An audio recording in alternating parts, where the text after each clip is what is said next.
चिराग पासवान जो मांग कर रहे हैं उसे भाजपा ने तो मान ही लिया था। पिछली समीकरण 2019 की थी जदयू की, वो रिपीट नहीं होगी। मेरे हिसाब से 12 से 14 सीटों के बीच जदयू चुनाव इस बार लड़ रही है। पनोरमा ग्रुप, जो सोचता है वो करता है। नमस्कार, भारत लाइव देख रहे हैं आप। देखिए, एक बड़ा सवाल आपके जहन में इस वक्त जरूर होगा। एनडीए के सीट बंटवारे को लेकर जितने मुंह उतनी बातें, एक से एक खबरें आ रही हैं कि चिराग पासवान इस गठबंधन का हिस्सा होंगे या किसी और गठबंधन में चले जाएंगे। देखिए, अगर बात करें चिराग पासवान की, तो पिछले 2020 के चुनाव में जो बगावत उन्होंने की थी वो आज भी उन पर भारी पड़ रही है। नीतीश कुमार के एनडीए गठबंधन से बाहर होने के बाद दोबारा आने तक चिराग पासवान के लिए अब तक जो कहानी है, नैरेटिव है, वो कई बार बदला है। कई बार भाजपा के सबसे प्रिय बने, तो कई बार भाजपा के लिए नमक की तरह स्वादानुसार उपयोग के पात्र बने। आज चिराग पासवान की अपनी इंडिपेंडेंट आइडेंटिटी बिहार में अच्छी है। चिराग पासवान की सभाओं में जो भीड़ होती है वो भी एक कहानी कहती है। नरेंद्र मोदी के हनुमान के तौर पर चिराग पासवान ने कई बार कलेजा चीरकर यह दिखाया कि वो नरेंद्र मोदी से, भाजपा से कितना प्रेम करते हैं। भाजपा जब बिहार में अछूत हो गई, तब भी चिराग पासवान भाजपा के हनुमान बनकर उनकी सहायता करने के लिए उतरे। लेकिन इसको जब रेसिप्रोकेट करने की, यानी इसे जब वापस देने की बारी आती है, तो भाजपा अक्सर प्लॉट में ट्विस्ट ला देती है। इस बार भी सीटों के समीकरण में यह सब कुछ लग रहा था कि तय है। चिराग पासवान जो मांग कर रहे हैं उसे भाजपा ने तो मान ही लिया था। अगर माना नहीं होता तो चिराग की शर्तों के बिना एनडीए में उनकी वापसी संभव नहीं थी। आखिर शर्तें मानी गई तो उन शर्तों के आधार पर कहीं ना कहीं सीटों का बंटवारा भी 2019 के आधार पर करना था। ऐसे में चिराग पासवान की 6+1 वाली जो मांग है उसका क्या होगा?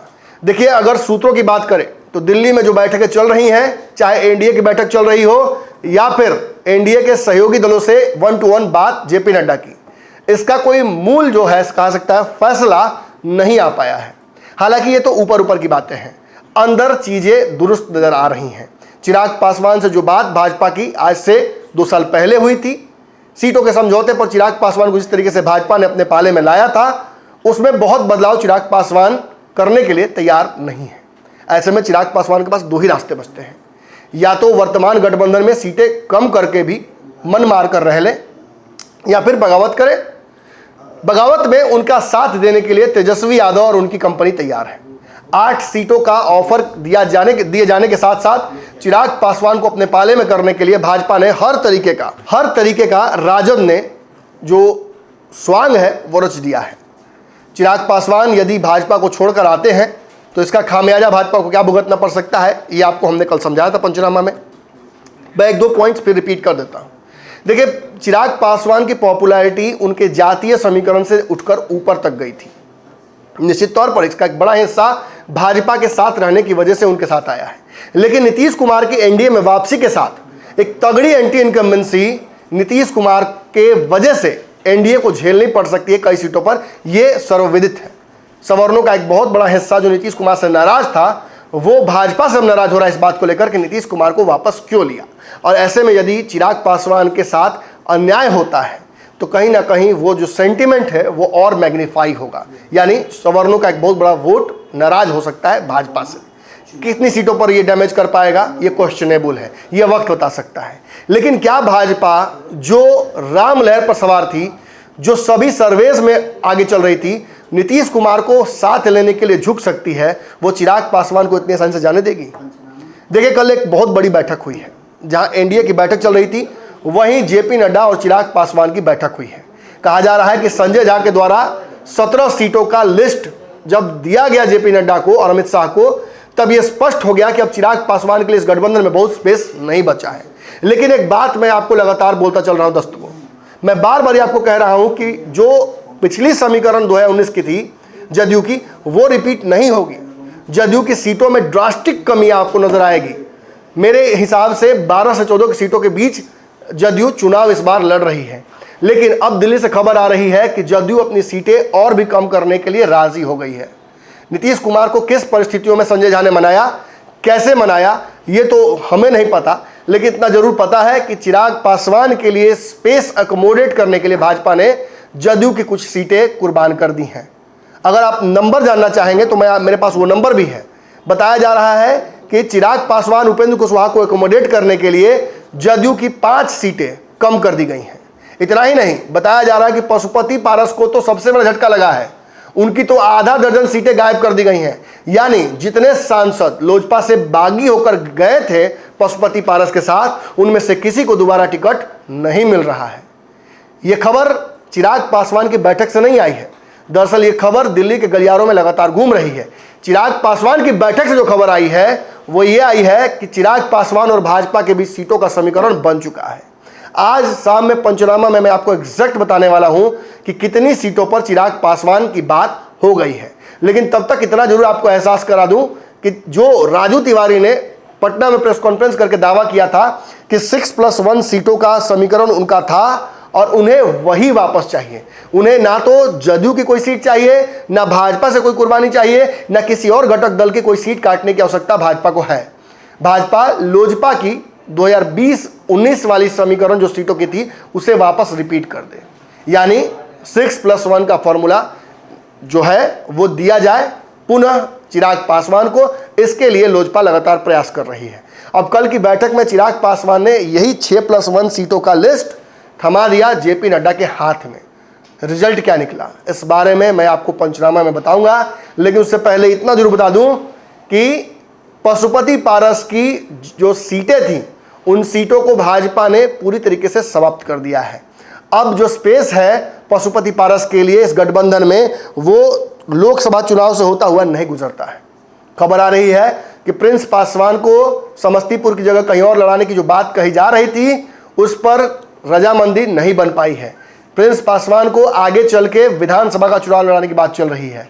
ऐसे में पशुपति पारस जिनसे हाजीपुर की सीट लेकर चिराग पासवान को पहले ही दी जा चुकी है, उनका क्या होगा। खबर आ रही कि समस्तीपुर से पशुपति पारस को चुनाव लड़ने के लिए भेजा जा रहा है, लेकिन जो सर्वे आया है उस सर्वे के रिपोर्ट के आधार पर पशुपति पारस समस्तीपुर जाने से हिचक रहे हैं। ऐसे में पशुपति पारस के लिए जो अब तक बातें चल रही थी कि कोई वैकल्पिक व्यवस्था की जाएगी, मामला उसी तरफ बढ़ता नजर आ रहा है।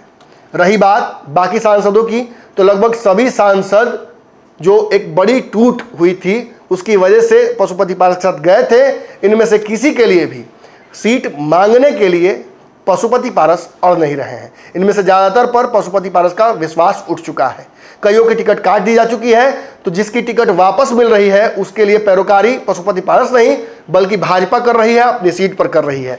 तो कहीं ना कहीं उनके लिए रास्ता बंद होता नजर आ रहा है। और रही बात नीतीश कुमार की, तो नीतीश कुमार की 17 सीटें जो वो लड़े थे उसमें से 5 सीटें सीधे तौर पर कटती नजर आ रही हैं। इन सीटों के बारे में मैंने कई बार आपको बताया भी है। इस सीट में सबसे महत्वपूर्ण सीट जहानाबाद, वाल्मीकि नगर और सुपौल, और उसके बाद कहीं ना कहीं जो सीतामढ़ी की सीट है इसका जिक्र आ रहा है। एक और सीट जदयू को कुर्बान करनी पड़ सकती है। वो सीट कौन सी होगी इस पर माथापच्ची चल रहा है। नीतीश कुमार को कुछ नई सीटें चाहिए भी, जिसके लिए ये सब जो घटाव चल रहा है। वैशाली की सीट जैसे एग्जाम्पल के लिए मैं बता रहा हूँ आपको कि कहीं ना कहीं जदयू के डिमांड में आ गई है। जहाँ तक खबर मुझे कंफर्म प्राप्त हुई है, चिराग पासवान जमुई छोड़ चुके हैं और जमुई की सीट जदयू के खाते में जाती हुई फिलहाल नजर आ रही है। इसी तरीके से कई सीटों पर जदयू नए सीटों पर दावा कर रही है, जिसकी वजह से उसने पर सीट जो नई सीट मांग रही है उस पर 2 पुरानी सीटें छोड़ी हैं। यानी इस आधार पर आप देख सकते हैं कि समीकरण कहीं ना कहीं एनडीए के खेमे में बिल्कुल बनता हुआ नजर आ रहा है। जो पुष्ट खबर अब हमें प्राप्त हुई है उस आधार पर 11 तारीख को नीतीश कुमार के आने के बाद 11 से 13 के बीच सीटों का समझौता आपके हमारे समक्ष एनडीए लेकर आ जाएगा। लेकिन यहाँ विशुद्ध नुकसान पशुपति पारस और नीतीश कुमार का होता नजर आ रहा है। अब तक जो पॉपुलर खबरें चल रही थी कि चिराग पासवान को सीटों का नुकसान करना पड़ेगा, उन्हें राजद में जाना ही पड़ेगा, जिसे बार बार मैं डिनाई कर रहा था कि वो राजद की तरफ नहीं जाएंगे। ऐसे में ये खबर लोजपा चिराग पासवान, लोजपा के समर्थक चिराग पासवान समर्थकों के लिए एक बड़ी राहत भरी खबर बनकर आई है। अगली खेप पे जल्दी मुलाकात करते हैं। फिलहाल इस खबर में इतना ही। आज के पंचनामा का इंतजार जरूर कीजिए। पनोरमा ग्रुप, जो सोचता है वो करता है।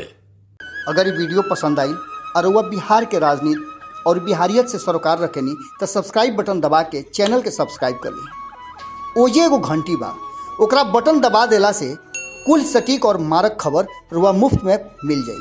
अगर रुआ पत्रकारिता के हमनी के नया प्रयोग में सहयोग कर चाहतानी तो ज्वाइन बटन दबा दी। पेटीएम नंबर नोट कर ली 9386816700। धन्यवाद।